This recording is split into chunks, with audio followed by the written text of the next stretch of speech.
In today's tutorial, I'm going to show you how to remove or uninstall applications on your Toshiba laptop, tablet, or desktop computer. So this should hopefully be a pretty straightforward process here, guys. And without further ado, let's go ahead and jump straight into it. So all I have to do is open up the search menu and search for settings. Best result, you come back with settings. Go ahead and open that up.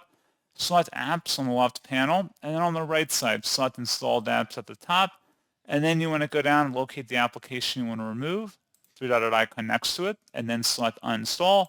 It's going to ask to confirm that this app and related info be uninstalled. Select uninstall to confirm.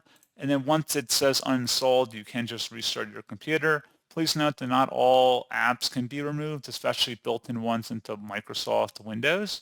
And that's pretty much it. So as always, thank you guys for watching this brief tutorial. I do hope that I was able to help you out, and I do look forward to catching you all in the next tutorial. Goodbye.